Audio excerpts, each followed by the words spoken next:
Okay. इसी तरह हमने जब स्टार्टिंग टॉर्क में निकाला था, स्टार्टिंग टॉर्क में जो हमें कंडीशन मिला था वो कौन सा कंडीशन था? तो स्टार्टिंग टॉर्क के केस में आपके टॉर्क को मैक्सिमम होने के लिए R2 is equal to X2 था, याद आ रहा है? स्टार्टिंग टॉर्क में हमें ये कंडीशन मिला था कि अगर हम लोग R2 को X2 के बराबर यानी रोटर रेजिस्टेंस पर फेज को रोटर रिएक्टेंस पर फेज के एट स्टैंड स्टिल, ठीक है, यानी स्टार्टिंग टॉर्क के लिए, ठीक है, टॉर्क एट स्टैंड स्टिल के लिए rotor reactance per phase is equal sorry rotor resistance per phase is equal to rotor reactance per phase at stand still जब होगा तो आपका टॉर्क मैक्सिमम होगा। उसी तरह यहाँ जब आपका रोटर रेजिस्टेंस पर फेज आपके रोटर रिएक्टेंस, ठीक है, अंडर रनिंग कंडीशन के बराबर होगा जो कि Sx2 के बराबर है, तब आपका टॉर्क मैक्सिमम होगा। तो हमें कंडीशन मिल गया, ठीक है। अब कंडीशन मिल गया तो हम लोग मैक्सिमम मिनिमम में क्या करते थे? पहले उस इक्वेशन को जिसका हमें कंडीशन निकालना है उस इक्वेशन का डेरिवेटिव निकाल के यानी उसे डिफरेंशिएट करके जीरो से इक्वेट करते थे तो हमें कंडीशन मिल जाता था, और उसी कंडीशन को जब अपने मेन इक्वेशन में पुट करते थे तो हमें वैल्यू मिल जाती थी कि मैक्सिमम होगा तो कितना होगा, ठीक है। यानी पहले हमने कंडीशन निकाल लिया कि किस कंडीशन पे हमें मैक्सिमम मिल रहा है और फिर इसी वैल्यू को कंप्यूट करेंगे अपने मेन इक्वेशन में, पुट करेंगे अपने मेन इक्वेशन में, तो हमें मैक्सिमम टॉर्क की वैल्यू भी मिल जाएगी, ठीक है। तो टॉपिक दे दीजिए अगला। ये तो कंडीशन था, अब वैल्यू निकालने हम लोग, तो अगला टॉपिक दे दीजिए, अगला टॉपिक दे दीजिए maximum torque under running conditions, ठीक है, maximum torque under running conditions, ठीक है। तो अपने मेन इक्वेशन में ये वैल्यू हम लोग पुट कर देंगे तो हमें मैक्सिमम टॉर्क की वैल्यू मिल जाएगी। ये कंडीशन हमने अब निकाल लिया, इस कंडीशन को अपने टॉर्क के इक्वेशन में हम लोग पुट कर देंगे। तो टॉर्क का equation, torque under running condition हमें जो मिलता था वो था 3/2 pi ns s e2 square upon R2 square plus S x2 का होल स्क्वायर, ठीक है। एक R2 छूट रहा है यहाँ, R2, ठीक है।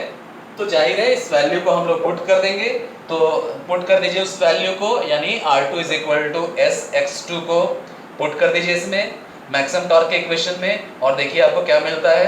तो जहां जहां S है R2 अपॉन X2 इसके जगह पुट कर दीजिए, यानी इससे हम क्या कर सकते हैं, इससे हम लिख सकते हैं ना S is equal to R2 upon X2, ठीक है।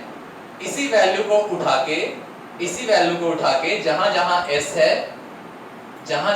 है वहां आपको पुट कर देना है, ठीक है। तो पुट कर लीजिए, तो रनिंग टॉर्क मैक्सिमम, इसको पुट करने के बाद आपको क्या मिलेगा, तो यही रनिंग टॉर्क से आपको रनिंग टॉर्क मैक्सिमम का इक्वेशन मिल जाएगा, ठीक है। यानी टॉर्क अंडर रनिंग कंडीशन, और वो भी कौन सा, मैक्सिमम टॉर्क, ठीक है, maximum torque under running condition.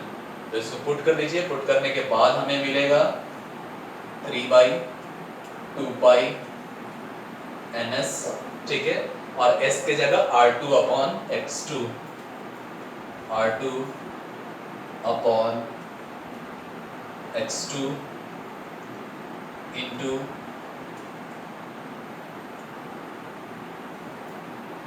E2 square R2, और इधर R2 square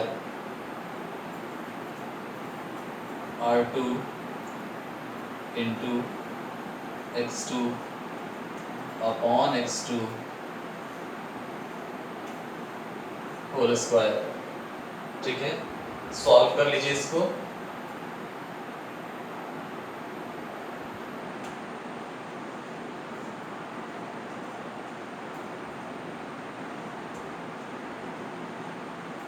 torque under running condition की मैक्सिमम वैल्यू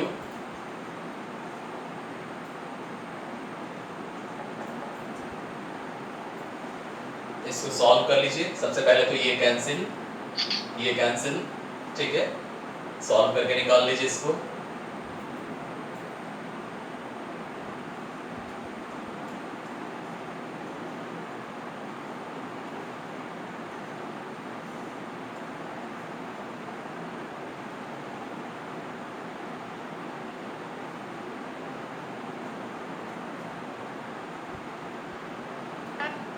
हाँ बोलो। इस तरह अल्टीमेटली सॉल्व कीजिए इसको।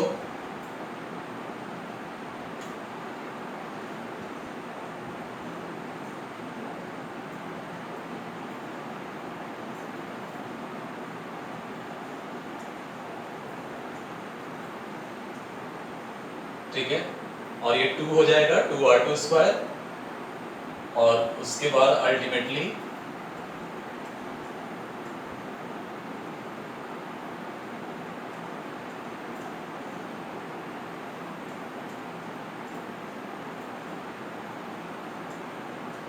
ठीक है, ये कैंसिल हो गया, ये कैंसिल हो गया, और अल्टीमेटली जो फाइनल वैल्यू आपको मिली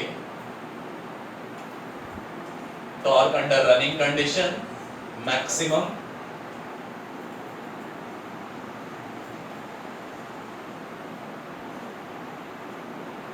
torque under running condition maximum 2 pi ns 3/2 pi ns e2 square upon 2x2।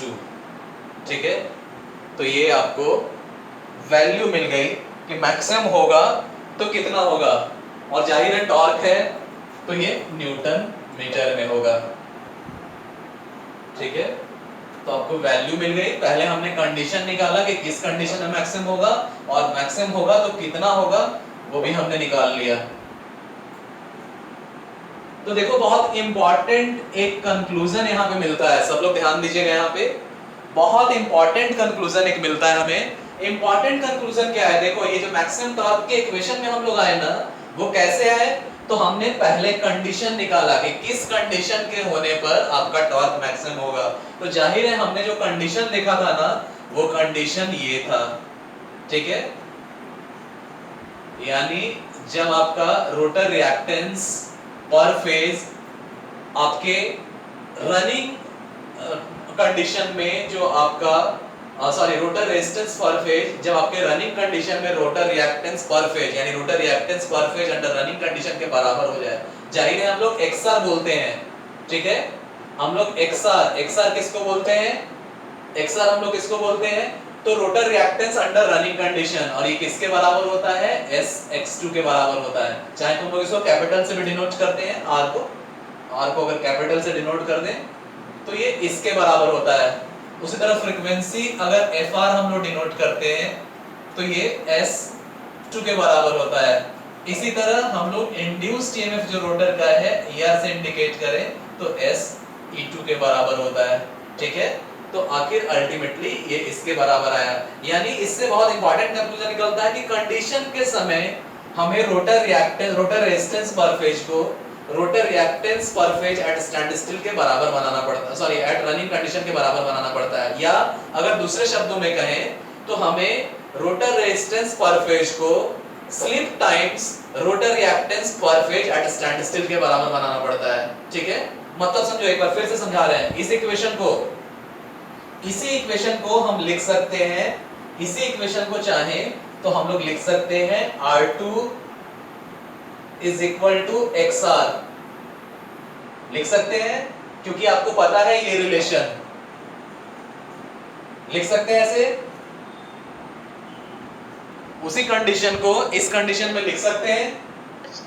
ठीक है, तो जाहिर है rotor resistance per phase, rotor resistance per phase जब आपके rotor reactance per phase under running condition के बराबर हो जाए तो आपका रनिंग टॉर्क मैक्सिमम होगा। या उसी को दूसरे शब्दों में कहें तो rotor resistance per phase S time यानी slip time rotor reactance per phase at stand still के बराबर हो, तब आपका रनिंग टॉर्क मैक्सिमम मिलेगा।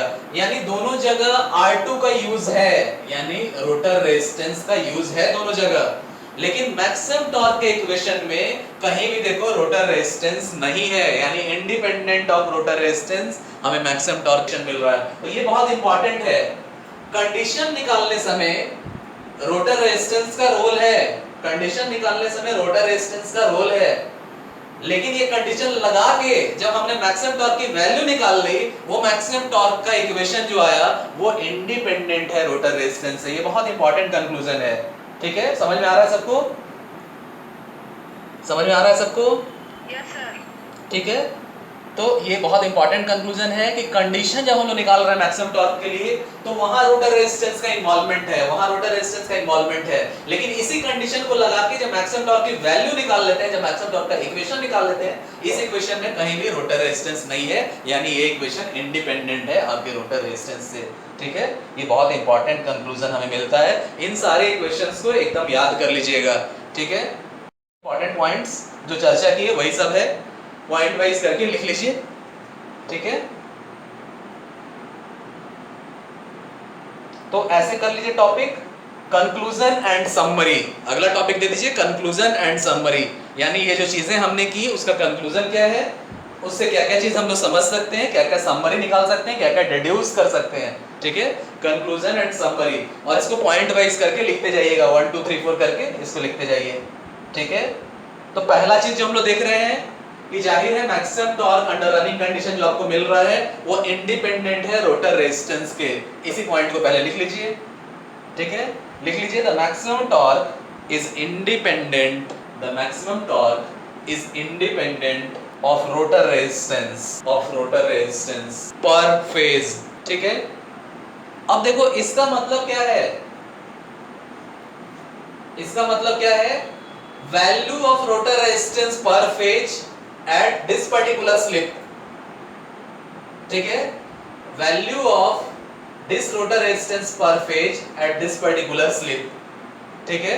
तो उसी के बारे में अब चर्चा कर रहे हैं हम लोग। सेकंड वाले में लिख लीजिए the speed or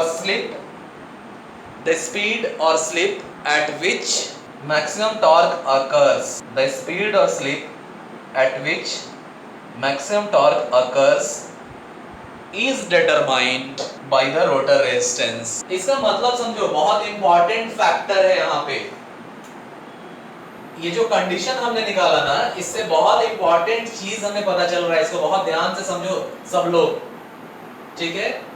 इसमें है क्या कि हमें पता चल गया इस पर्टिकुलर स्लिप पे मैक्सिमम टॉर्क की वैल्यू कितनी है हमें पता चल गया। और ये इक्वेशन से एक और बेहतरीन चीज पता चल रहा है, ये इक्वेशन से ये बेहतरीन चीज पता चल रहा है, जैसे देखो इक्वेशन डिराइव करते समय, इक्वेशन का सॉल्यूशन, मैथमेटिकल सॉल्यूशन निकालते समय हम लोग एक पर्टिकुलर रेजिस्टेंस के लिए निकाले थे, ठीक है? लेकिन दोनों टाइप के इंडक्शन मोटर में, यानी रोटर के कंस्ट्रक्शन के बेसिस पे दो टाइप में हम लोग इंडक्शन मोटर को जो डिवाइड करते हैं, वो कौन कौन सा दो टाइप होता है? तो जाहिर है आपका स्क्वायरल केज इंडक्शन मोटर और फेज माउंट इंडक्शन मोटर, ठीक है? तो दोनों टाइप के इंडक्शन मोटर में जाहिर है स्क्वायरल केज में रोटर रेजिस्टेंस में तो हम लोग कोई वेरिएशन नहीं कर सकते, हमारी मजबूरी है। लेकिन हाँ, स्लिप रिंग इंडक्शन मोटर में, यानी वाउंड रोटर इंडक्शन मोटर में, या दूसरे शब्दों में कहें तो phase wound rotor induction motor में जरूर हम लोग रोटर रेजिस्टेंस को अपनी जरूरत के हिसाब से वेरी करा सकते हैं।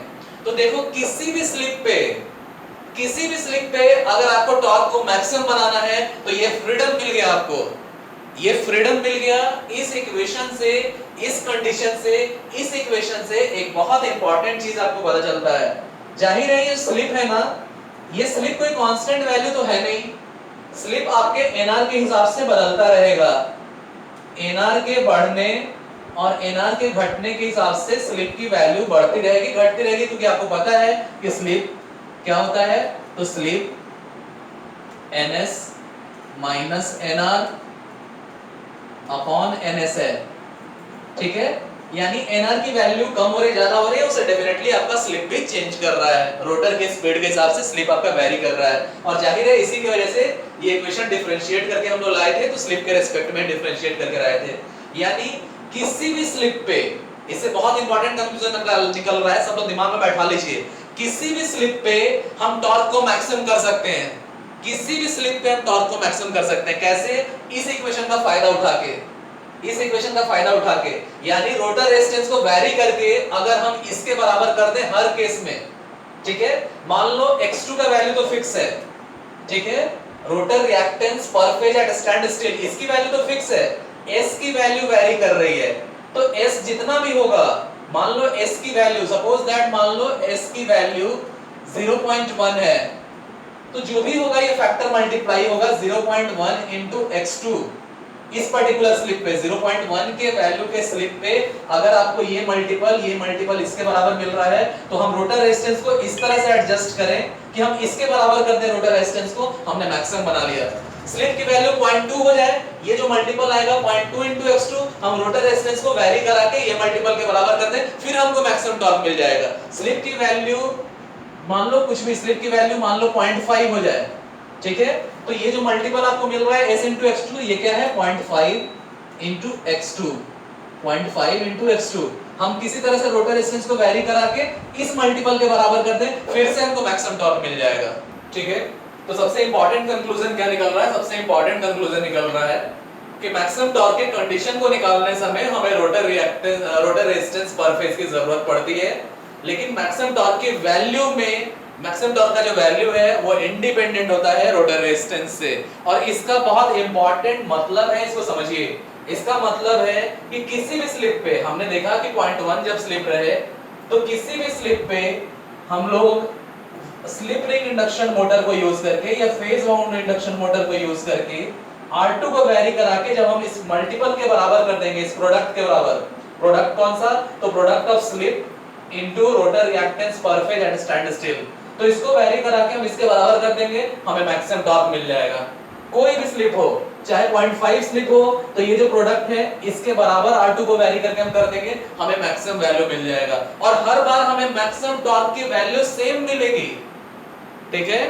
इसको भले ही हम लोग वैरी करा के इसके बराबर कर दे रहे हैं, और जब भी बराबर कर रहे हैं हर बार हमें मैक्सिमम टॉर्क मिल रहा है, लेकिन हर बार मैक्सिमम टॉर्क की वैल्यू सेम मिलेगी, क्योंकि इसको वैरी कराने से इसके मैग्नीट्यूड पे कोई असर नहीं पड़ता है, ठीक है। इसको वैरी करा के किसी भी स्लिप पे मैक्सिमम टॉर्क हमें मिल सकता है, रोटर रेजिस्टेंस को वैरी करा के किसी भी स्लिप पे मैक्सिमम टॉर्क हम लोग निकाल सकते हैं, और हर बार मैक्सिमम टॉर्क की वैल्यू हमें सेम मिलेगी। इसका बहुत बड़ा फायदा मिलता है जब इंडक्शन मोटर को लोकोमोटिव की तरह हम लोग यूज करते हैं, ठीक है। जब इंडक्शन मोटर को लोकोमोटिव में हम ड्राइव की तरह यूज करते हैं, ठीक है, सॉरी उस समय लोकोमोटिव बोल दिए, इंडक्शन मोटर को जब हम लोग ड्राइव की तरह यूज करते हैं, तो वहां सबसे बड़ा फायदा मिलता है। यानी इंडक्शन मोटर को अगर हम लोग इलेक्ट्रिकल लोकोमोटिव में लगा दें, तो किसी भी स्लिप पे, स्लिप कैसे है, तो मान लो आपका स्लिप बढ़ रहा है, स्लिप कब बढ़ता है? जब आपका रोटर रेजिस्टेंस कम हो गया, ठीक है, रोटर रेजिस्टेंस कह रहे हैं, सॉरी, रोटर स्पीड जो है, ठीक है, रोटर स्पीड अगर कम होने लगा, रोटर स्पीड कम होने लगा, तो होगा क्या? रोटर स्पीड के कम होने से ये पूरी वैल्यू ज्यादा होने लगी और आपका स्लिप बढ़ने लगा, ठीक है। और ये केस कैसे होगा? तो रियल लाइफ में सोचो, अगर लोकोमोटिव के अंदर इंडक्शन मोटर को ड्राइव की तरह हमने यूज किया है, यानी सपोज दैट इलेक्ट्रिकल लोकोमोटिव को मान लो इंडक्शन मोटर से हम चला रहे हैं, तो होगा क्या? आपको पहले ही बता चुके हैं कि लोड बढ़ेगा, लोड बढ़ेगा तो रोटर स्पीड कम होगी, रोटर स्पीड कम होगी तो स्लिप बढ़ जाएगा। आपको पहले से ही पता है कि लोड बढ़ने से स्लिप बढ़ जाता है। कैसे? तो लोड बढ़ेगा तो रोटर स्पीड अपने आप कम होगा, क्योंकि आपको पहले ही बता चुके हैं कि हर एक मोटर की टेंडेंसी होती है कि जैसे ही उस मोटर पे मैकेनिकल लोड हम बढ़ा देंगे, वो स्लो डाउन होने लगेगा। हर एक मोटर की टेंडेंसी होती है, आपको पहले ही बता चुके हैं कि हर एक मोटर की टेंडेंसी होती है कि जैसे ही उस पर मैकेनिकल लोड हम बढ़ा दे रहे हैं, उसका स्पीड स्लो डाउन होने लगेगा। ये नेचुरल टेंडेंसी है। यहाँ भी स्पीड स्लो डाउन होने लगेगा, यानी रोटर स्पीड स्लो डाउन होने लगेगा लोड बढ़ने से। लोड बढ़ने से रोटर स्पीड कम अगर हो रहा है, तो डेफिनेटली ये जो वैल्यू है ns-nr, ये इंक्रीज करने लगेगी और आपका स्लिप इंक्रीज करने लगेगा। तो लोड बढ़ने से अगर आपका स्लिप इंक्रीज कर रहा है, तो कहीं ना कहीं हम उसका फायदा उठा के, किसका फायदा उठा के? इस चीज का फायदा उठा के हर एक पर्टिकुलर स्लिप पे इसको एडजस्ट करके हम मैक्सिमम टॉर्क पा सकते हैं, और उस मैक्सिमम टॉर्क से जो स्पीड कम हो रहा था लोड बढ़ने से, ये टॉर्क को बढ़ा के हम उस स्पीड को मेकअप कर लेंगे। है बेहतरीन चीज? है बेहतरीन चीज? समझ में आया? Yes sir. ठीक है, तो ये एक बहुत बड़ा फैक्टर इससे मिलता है और आगे चल के टॉर्क स्लिप कैरेक्टरिस्टिक हम लोग निकालेंगे तो बकायदा ग्राफ में इस चीज को हम लोग देखेंगे कि कैसे इस फैक्टर को यूज करके रेजिस्टेंस को इंक्रीज करके रेजिस्टेंस को वेरी करा के किसी भी स्लिप पे हम मैक्सिमम टॉर्क को पा सकते हैं। यानी सपोज दैट आपका लोकोमोटिव चल रहा है, ठीक है, मान लो इलेक्ट्रिकल लोकोमोटिव में सपोज दैट इंडक्शन मोटर को हमने लगाया है, ठीक है, उस मोटर को ड्राइव की तरह यूज कर रहे हैं और पहले भी आपको बता चुके हैं कि किसी भी मोटर में स्पीड कंट्रोल मैकेनिज्म हम लोग लगा देते हैं तो वो मोटर ड्राइव हो जाता है। ठीक है, हमेशा याद रखिएगा, कोई भी मोटर है, नॉर्मल मोटर की तरह वर्क कर रहा है और जैसे ही उस मोटर में स्पीड कंट्रोल मैकेनिज्म हमने लगा दिया, अब उस मोटर को हम ड्राइव कहते हैं, ड्राइव की तरह उस मोटर को यूज कर सकते हैं। ठीक है, तो यहाँ इलेक्ट्रिकल लोकोमोटिव में सपोज दैट हमने इंडक्शन मोटर को लगा रखा है, ठीक है, लोकोमोटिव है, उसकी बोगीज है, यहाँ हमने लगा रखा है इलेक्ट्रिकल लोकोमोटिव में। अब होगा क्या कि मान लो अभी लोकोमोटिव खाली है, किसी स्टेशन पे बहुत ज्यादा भीड़ बढ़ गई, ये पूरा का पूरा ट्रेन खाली था, पूरी की पूरी बोगीज खाली थी, किसी स्टेशन पे पूरी बोगीज भर गई, पूरी बोगी भर गई, बहुत ज्यादा लोड अचानक से हो गया।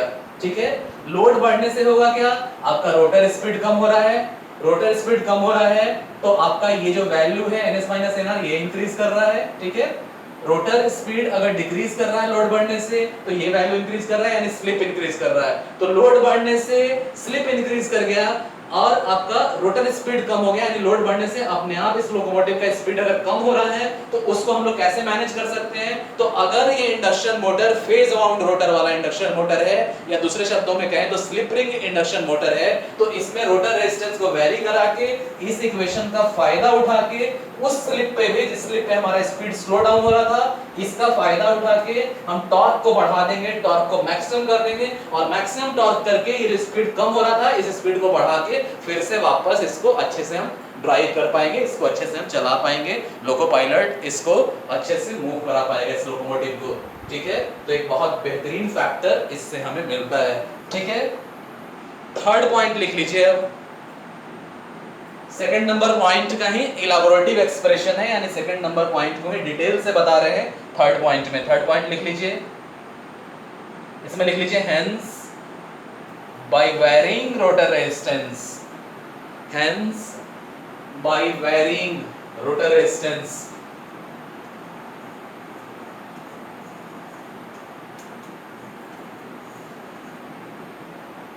hence by varying rotor resistance, comma देके लिख लीजिए which is possible, sorry bracket देके लिख लीजिए, ब्रैकेट के अंदर लिख लीजिए which is possible only in the case of, bracket के अंदर लिखिएगा which is possible only in the case of slip ring induction motors। जाहिर है रोटर रेजिस्टेंस को सिर्फ और सिर्फ हम लोग स्लिप रिंग इंडक्शन मोटर के अंदर ही वेरी करा सकते हैं, स्क्वायरल केज में वेरी कराना पॉसिबल नहीं है।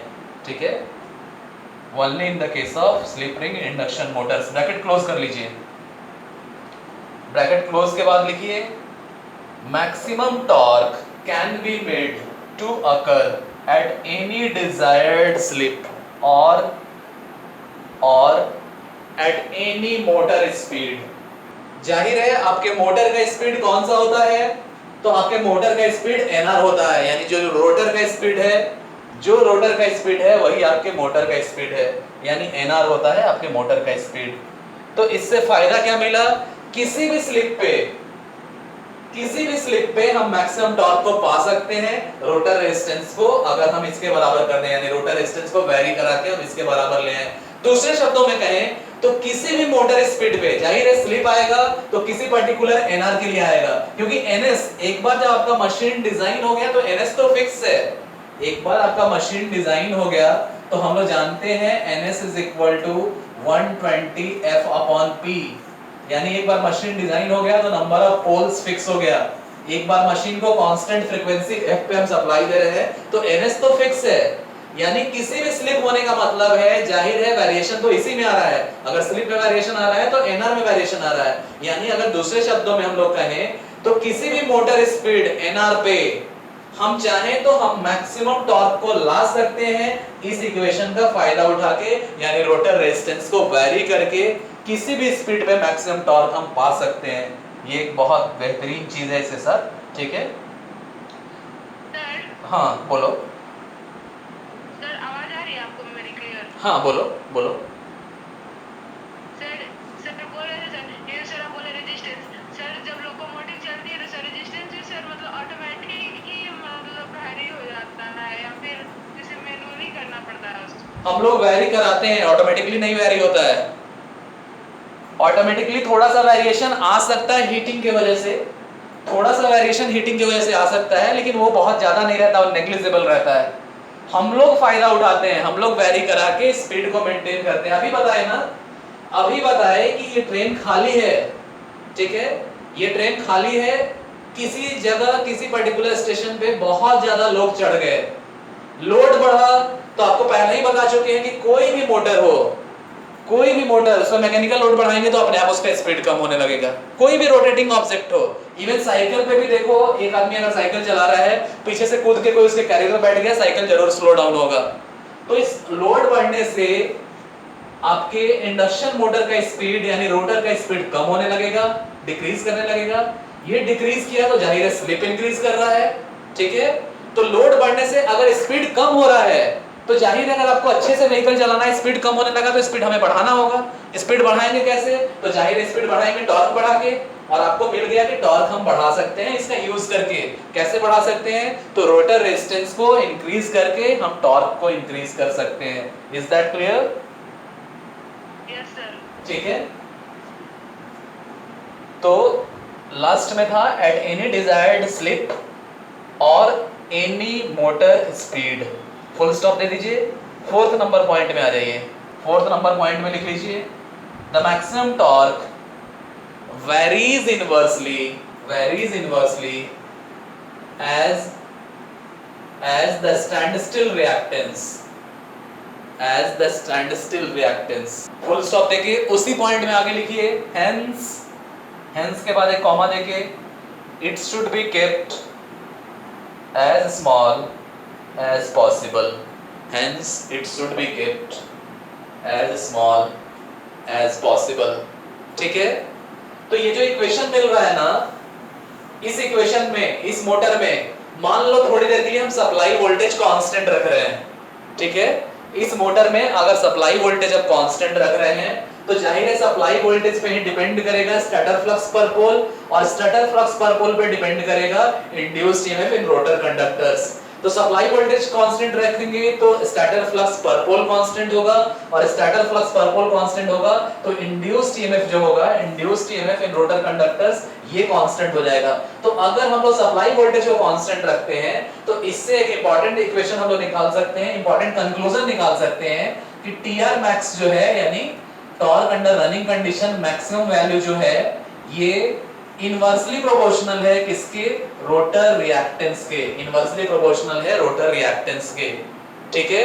तो जाहिर है मशीन को हम ऐसा डिजाइन करें, और ये भी कौन सा है? Rotor reactance per phase at stand still. जाहिर है स्टैंड स्टिल वाला वैल्यू तो वेरी करेगा नहीं, एक्सर वेरी कर सकता है, एक्सर वेरी कर सकता है, क्योंकि एक्सर किसके बराबर है? s x2 के बराबर है, ठीक है। तो s के वेरी करने के हिसाब से एक्सर वेरी कर सकता है, यानी रिएक्टेंस अंडर रनिंग कंडीशन। लेकिन स्टैंड स्टिल वाला जो वैल्यू है वो रिएक्टेंस का मैक्सिमम वैल्यू है, वो तो हमेशा कांस्टेंट रहेगा। तो अगर हम मशीन को ऐसा डिजाइन करें कि डिजाइनिंग के समय rotor reactance per phase at stand still हम मिनिमम रखें, इसको अगर हम मिनिमम रखें डिजाइनिंग के समय, तो जाहिर है हमारा टॉर्क हमेशा बेहतर मिलेगा, ठीक है। तो यहां से हम लोग देख रहे हैं, और टॉर्क कौन सा बेहतर मिलेगा? तो maximum torque under running condition हमें बेहतर मिलेगा। इसलिए हमें ध्यान रखना रहता है, दूसरा पॉइंट जो है इसीलिए लिखा है hence it should be kept as small as possible, ठीक है। तो हम लोगों ने देखा कि स्टैंड स्टिल रिएक्टेंस के हिसाब से मैक्सिमम टॉर्क जो है स्टैंड स्टिल रिएक्टेंस से इनवर्सली प्रोपोर्शनल होता है, ठीक है। तो ये पॉइंट हो गया। अगले पॉइंट में आ जाइए, फिफ्थ नंबर पॉइंट में, इसमें लिख लीजिए। अब देखो पहले वाले में हम लोग क्या कंडीशन लेके चले थे? पहले वाले में हम लोग सप्लाई वोल्टेज कांस्टेंट लेके ये इसको डिड्यूस किए थे। अब अगर कांस्टेंट नहीं रखते हैं, सप्लाई वोल्टेज वेरी कराते हैं, तो हम लोग देख रहे हैं कि हमारा मैक्सिमम टॉर्क का इक्वेशन सप्लाई वोल्टेज के डायरेक्टली प्रोपोर्शनल है। देख रहे हैं, क्योंकि हमें पता है कि ये जो induced EMF in rotor conductors है ये डायरेक्टली प्रोपोर्शनल होगा सप्लाई वोल्टेज के। तो हम लोग कह सकते हैं, यानी हम लोग अगर जानते हैं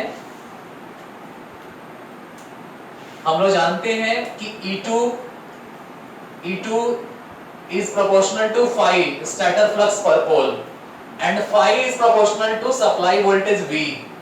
तो हम लोग कह सकते हैं ना कि हमारा जो स्टार्टिंग टॉर्क है, सॉरी रनिंग टॉर्क है अंडर मैक्सिमम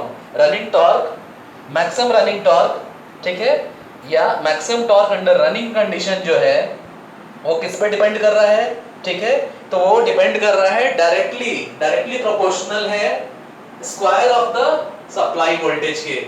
यानी इससे जो है, इससे कंक्लूजन हम लोग क्या निकाल रहे हैं, तो इससे कंक्लूजन निकाल रहे हैं कि हमारा maximum torque under running condition यानी टीआर मैक्स डायरेक्टली प्रोपोर्शनल है induced EMF under rotor conductor. और हम लोग जानते हैं कि induced EMF in rotor conductors E2 directly proportional होता है फाई के यानी स्टैटर फ्लक्स पर पोल, और ये डायरेक्टली प्रोपोर्शनल होता है सप्लाई वोल्टेज के। तो इसका यूज करके इस इक्वेशन में बहुत आसानी से हम लोग देख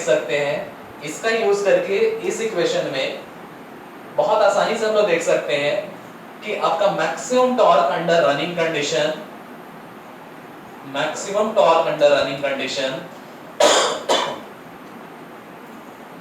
डायरेक्टली प्रोपोर्शनल है square of the supply voltage या square of the applied voltage, दोनों कह सकते हैं, square of the supply voltage या square of the applied voltage के, ठीक है। तो एक कंक्लूजन ये भी आपको मिल रहा है, लिख लीजिए, maximum torque under running condition varies directly as the square of, starting से बोलिए थोड़ा सा सर, स्टार्टिंग से। अच्छा ठीक है, लिख लो, maximum torque under running conditions varies directly as the square of the supply voltage, या और करके लिख लो अप्लाइड वोल्टेज, सप्लाई वोल्टेज बोले या अप्लाइड वोल्टेज बोले एक ही चीज है, और करके लिख लीजिए अप्लाइड वोल्टेज, ठीक है। अब इसी से देखो स्टार्टिंग का कंडीशन भी हम लोग निकाल सकते हैं।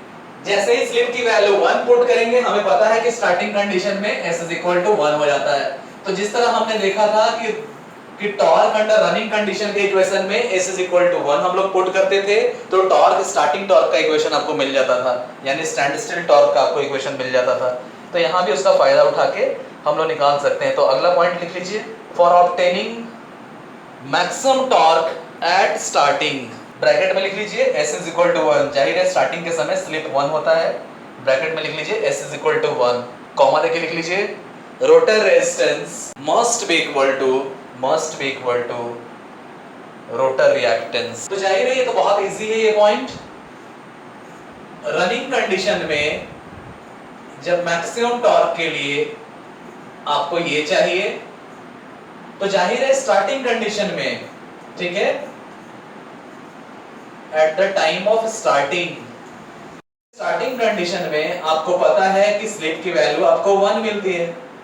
इसी को अगर यूज कर लें, ठीक है, इसी को यहां अगर यूज कर लें S = 1 यानी at the time of starting, तो at the time of starting इस इक्वेशन से भी आपको ये मिल जा रहा है जो हमने पहले निकाला था, स्टार्टिंग टॉर्क के मैक्सिमम होने के लिए ये कंडीशन। तो इसी इक्वेशन से वापस उस पे भी हम लोग जा सकते हैं, स्टार्टिंग टॉर्क मैक्सिमम होने के लिए जो आपको कंडीशन चाहिए वो हमने इससे निकाल लिया। और जाहिर है इसी तरह से हम लोग क्या करते थे, रनिंग टॉर्क के इक्वेशन से भी स्टार्टिंग टॉर्क का इक्वेशन निकाल सकते थे। हमें पता है कि स्टार्टिंग की कंडीशन में S = 1 हो जाएगा, उसको पुट करके रनिंग टॉर्क के इक्वेशन से भी हम लोग स्टार्टिंग टॉर्क का इक्वेशन निकाल लेते थे। उसी तरह यहाँ पे कंडीशन जो है, condition for running torque to be maximum को यूज करते स्टार्टिंग कंडीशन में स्लिप 1 होता है, उसकी वैल्यू को पुट करेंगे तो हमें इसी से वो भी मिल जा रहा है, स्टार्टिंग टॉर्क होने के लिए जो आपको कंडीशन चाहिए वो भी मिल जा रहा है।